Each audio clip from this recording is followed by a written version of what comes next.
మంథని మాజీ ఎమ్మెల్యే పుట్ట మధు గత ప్రభుత్వ హయాంలో 900 కోట్ల అక్రమ ఆస్తులు కూడబెట్టారని టీపీసీసీ ప్రధాన కార్యదర్శి గజ్జల కాంతం ఆరోపించారు. కరీంనగర్లో మాట్లాడుతూ, నియోజకవర్గంలో ఇసుక దందా అక్రమాలకు పాల్పడి మధు ఇంతలా సంపాదించారని దీనిపై విచారణ జరపాలని డిమాండ్ చేశారు. మంత్రి శ్రీధర్బాబును విమర్శించే స్థాయి మధుకు లేదని నోరు అదుపులో పెట్టుకోవాలని హెచ్చరించారు.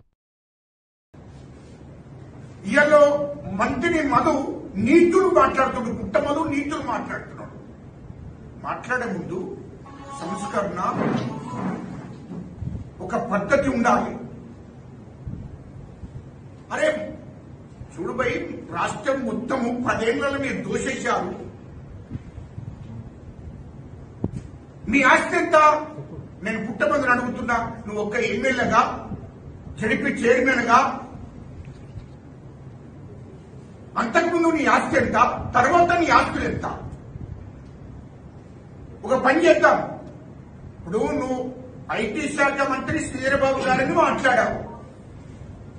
ఐటీ శాఖ మంత్రి శ్రీధర్బాబు గారిని నువ్వు మాట్లాడావు. ఎవరు? మంత్రి మధు మాట్లాడాడు. పుట్టమధు. నీ ఒక్కసారి నీ గత చరిత్రకి వెళ్ళు. నీకు రాజకీయ భిక్ష పెట్టింది ఎవరు? శ్రీధర్బాబు గారు కాదా? శ్రీధర్బాబు గారి తండ్రి శ్రీపతిరావు గారు అక్కడ ఎమ్మెల్యే, మంత్రిగా, ఒక ఉమ్మడి రాష్ట్రానికి స్పీకర్ గా, అసెంబ్లీ స్పీకర్ గా వాళ్ళకు రాజకీయ చరిత్ర ఉంది. పుట్టమధు శ్రీపతిరావు గారిని, అదేవిధంగా శ్రీధర్బాబు గారి ఇంటి ముందు మరి ఉన్నటువంటి వ్యక్తి. అది నువ్వు గుర్తుంచుకోవాలి. మదన నువ్వు పుట్టమధు గారు మీరు గుర్తుంచుకోవాలి. విషయమండి, నీకు రాజకీయ భిక్ష పెట్టింది ఎవరు? శ్రీధర్బాబు గారు కాదా? ఐటీ శాఖ మంత్రి వర్యులు. నీకు బాబు గారే కదా అన్నం పెట్టింది. ఈయన నీ భార్య భర్తలు రాజకీయంగా ఎదగడానికి కారణం బాబు గారే కదా, శ్రీధర్బాబు గారే కదా. అది మర్చిపోయి మాట్లాడితే వాడు వీడను మాట్లాడుతున్నావు. అది సంస్కరణ కాదు కదా, పద్ధతి కాదు కదా.